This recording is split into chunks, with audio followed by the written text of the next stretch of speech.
Hello friends, कैसे हैं आप। स्वागत है आप सभी का आपके अपने चैनल शिवम क्लासेस पर।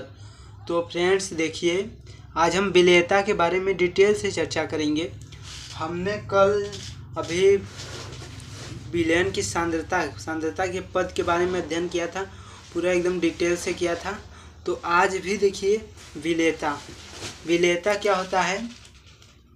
सांद्रता के पद कल हुआ था, यहाँ तक कंप्लीट हुआ था। आज देखिए विलेयता क्या होता है।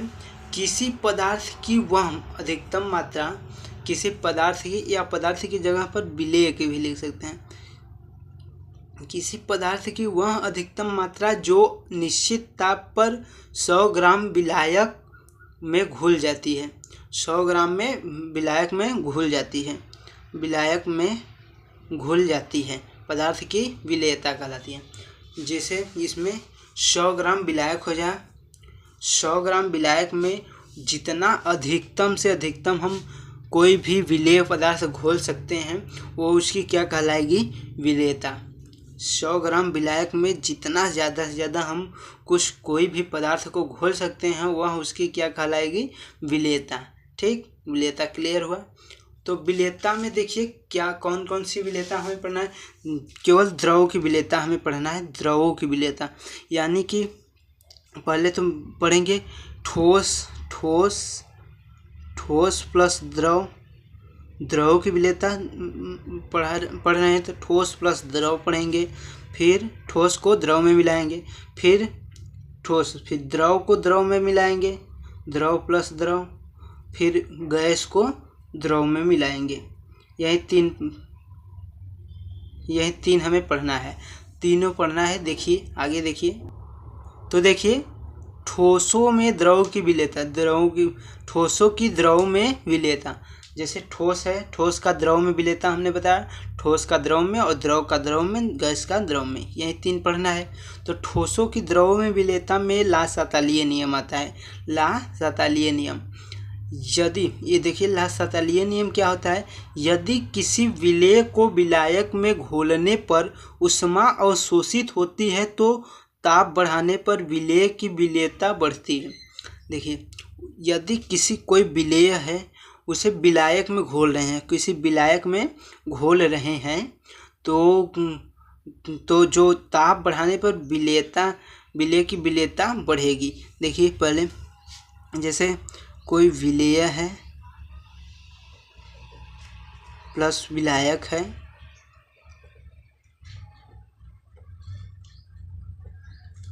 ऊष्मा अवशोषित हो रही है यानी कि ऊष्मा उसमें चाहिए, तो प्लस ऊष्मा मिलकर के तो फिर बन रहा है विलयन बन रहा है। ऐसे विलेय प्लस विलायक प्लस विलेय, ऊष्मा मिलकर के विलयन बना रहा है। ऊष्मा अवशोषित हो रही है तो ताप बढ़ाने पर, यदि ताप बढ़ाएंगे इसका तो विलेय की विलेयता और बढ़ेगी। यानी इसमें ताप और बढ़ा दें, टेम्परेचर और हाई कर दें तो विलेय जो है वो और अधिक मात्रा में इसमें घुलेगा। ठीक, यही हमारा है ला-सातलीय नियम। एग्जाम्पल में जैसे NH4 है, NH4 इसमें नाइट्रोजन और हाइड्रोजन है। इसमें कोई एक नाइट्रोजन को एक विलायक है, एक विलेय है, तो इसे घोलेंगे तो ऊष्मा अवशोषित करेगा तो ताप बढ़ा करके उसमें और ज़्यादा अधिक से अधिक घोल सकते हैं। और एग्जाम्पल हो गया NH4Cl और KNO3। ठीक, ये हमारा एग्जाम्पल हो गया।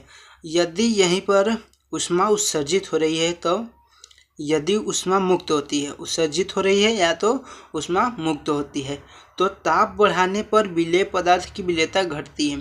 ताप बढ़ाएंगे, टेम्परेचर ज़्यादा बढ़ाएंगे तो विलेय की विलेयता घटेगी। जैसे ऊष्मा अवशोषित हो रही थी तो ताप बढ़ाने पर विलेयता बढ़ रही थी। जैसे ही ऊष्मा उत्सर्जित होगी, मुक्त होगी तो ताप बढ़ाने विलेयता घटेगी। जैसे विलेय लेकर के प्लस विलायक मिलकर के क्या बना रहे हैं, विलयन।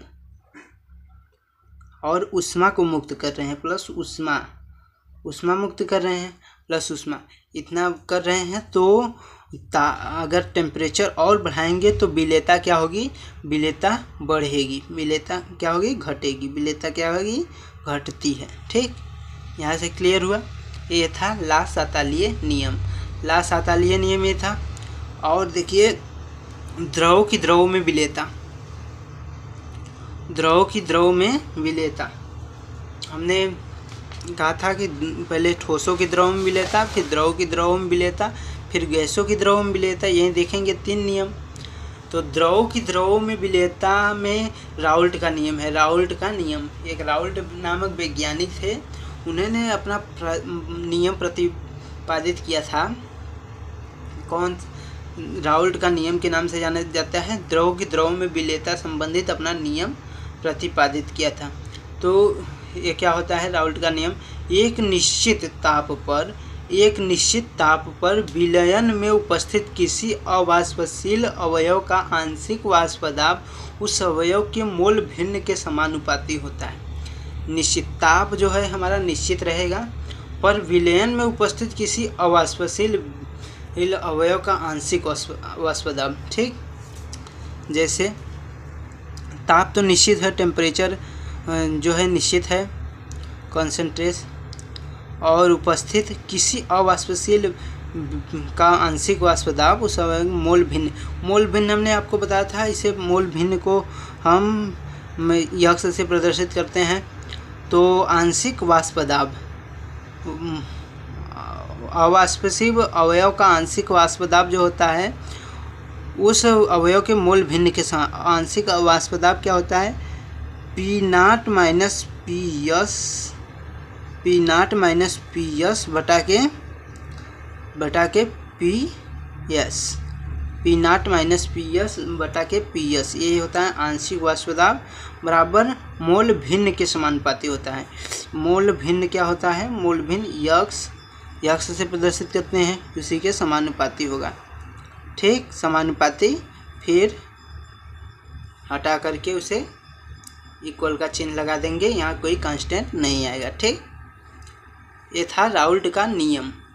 राउल्ट का नियम आए तो ऐसे ही लिख देना दोस्त। एक निश्चित ताप पर विलयन में उपस्थित किसी अवाष्पशील अवयव का आंशिक वाष्प दाब उस अवयव के मोल भिन्न के समानुपाती होता है। आंशिक वाष्प दाब यही रहेगा, मोल भिन्न के समानुपाती रहेगा। ठीक, यहाँ से देखिए गैसों की द्रवों में विलेयता, गैस जो है उसकी द्रव में विलेयता को देखेंगे। गैस कोई है, उसकी द्रव में विलेयता देखना है। इसमें हेनरी ने अपना नियम प्रतिपादित किया था गैसों की द्रव में विलेयता संबंधित। क्या नियम है? इस नियम के अनुसार स्थिर ताप पर किसी गैस में विलेयता गैस के दाब के समानुपाती होता है। इस नियम के अनुसार स्थिर ताप पर, ताप स्थिर होना चाहिए, ताप उसमें भी स्थिर था, ताप स्थिर होना चाहिए।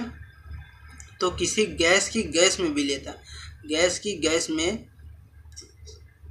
की द्रव में विलेयता, यहाँ रहेगा द्रव में विलेयता, गैस की द्रव में विलेयता गैस के दाब के समानुपाती होता है। गैस का दाब जैसे यहीं पर लिख दे रहे हैं, नहीं इधर देख लीजिए। इस नियम के अनुसार स्थिर ताप स्थिर है, किसी गैस की द्रव में विलेयता गैस के दाब के समानुपाती। विलेयता को किससे प्रदर्शित करते हैं? विलेयता को सॉल्युबिलिटी यस से प्रदर्शित कर दीजिए, यानी वैसे ही लिख दीजिए विलेयता समानुपाती होती है दाब की। प्रेशर जितना लगाएंगे उतना ज़्यादा घुलेगा, प्रेशर कम करेंगे उतना ही कम घुलेगा। ठीक, जितना प्रेशर लगाएंगे उतना ज़्यादा उसकी विलेयता बढ़ेगी। यही था हमारा हेनरी का नियम। देखिए यहाँ पर विलेयता हेनरी का नियम क्या था? विलेयता जो है दाब के समानुपाती होगी। स्थिर ताप पर किसी गैस की द्रव में विलेयता उसके दाब के समानुपाती। विलेयता को हम यम से प्रदर्शित करते हैं, यम समानुपाती होगा किसके? उसके दाब के, प्रेशर के। तो यम बराबर कोई कांस्टेंट लेंगे के पी। ठीक, तो यहाँ से ये हो जाएगा हेनरी का नियम, ये हो जाएगा हेनरी का नियम। जहाँ यम का है, जहाँ यम है विलेयता और के क्या है, कांस्टेंट एक नियतांक है, हेनरी नियतांक इसे कहते हैं, ठीक, हेनरी नियतांक है। और पी है प्रेशर, दाब है, ठीक। यहाँ तक क्लियर हुआ। अब देखिए हेनरी के नियम की सीमाएं कुछ हैं, हेनरी के नियम की सीमाएं भी देख लीजिए। हेनरी के नियम की सीमाएं हैं कि कहाँ तक ये नियम लागू हो पाया है, ठीक। पहला देखिए, दाब बहुत अधिक नहीं होना चाहिए, दाब ज़्यादा से ज़्यादा नहीं होना चाहिए, और ताप बहुत कम भी नहीं होना चाहिए, ठीक। ताप बहुत कम भी नहीं होना चाहिए, निश्चित होना चाहिए लेकिन बहुत कम नहीं होना चाहिए, ठीक। गैस की विलेयता विलायक में कम हो, गैस की विलेयता विलायक में कम होनी चाहिए। गैस की आणविक अवस्था में द्रव व गैस की दोनों ही की अवस्था समान हो। आणविक अवस्था में मतलब अणु दोनों, गैस और द्रव की अणु समान हो, समान अवस्था में होना चाहिए, ठीक। अब हेनरी के नियम का अनुप्रयोग है, कुछ देख लीजिए। हेनरी के नियम का अनुप्रयोग, हेनरी नियम का अनुप्रयोग देखिए, शीतल जल अथवा सोडा वाटर में CO2 की विलेयता बढ़ाने के लिए बोतल को उच्च दाब पर बंद किया जाता है। देखिए शीतल जल, शीतल कोई जल अथवा सोडा वाटर आप लोग पिए होंगे, तो उसमें CO2 की विलेयता को ज़्यादा बढ़ाने के लिए, ज़्यादा घोलने के लिए, उसमें CO2 कार्बन डाइऑक्साइड को ज़्यादा से ज़्यादा घोलने के लिए बोतल को उच्च दाब पर बंद किया जाता है। उच्च दाब पर बंद किया जाता है तभी तो हम यदि बोतल को ऐसे ऐसे थोड़ा हिला करके ऐसे खोलते हैं, कोई भी जैसे हमारा स्प्राइट हो गया, उसे ऐसे ऐसे हिलाकर ऐसे खोलते हैं तो ऊपर जाता है ना, क्योंकि उसका दाब अधिक दाब पर बंद किया हुआ होता है, ठीक। तो वहीं ऊपर की तरफ उड़ता है, ठीक। गहरे समुद्र, दूसरा है गहरे समुद्र में गोताखोर सांस लेने में, गोताखोर गहरे समुद्र में सांस लेने के लिए हीलियम गैस को लेकर जाते हैं, तो वहाँ पर भी हेनरी के नियम का अनुप्रयोग किया गया है कि दाब वहाँ पर बहुत ज़्यादा नहीं होना चाहिए, दाब बहुत कम लगाते हैं और ताप तो रहता ही नहीं है, ठीक।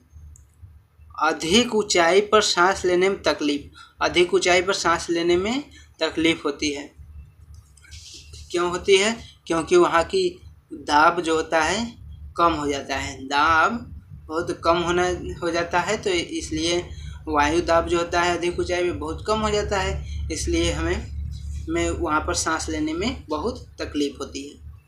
तो दोस्तों आज के लिए बस इतना ही, मिलते हैं किसी और ऐसे मज़ेदार वीडियो के साथ, तब तक के लिए धन्यवाद।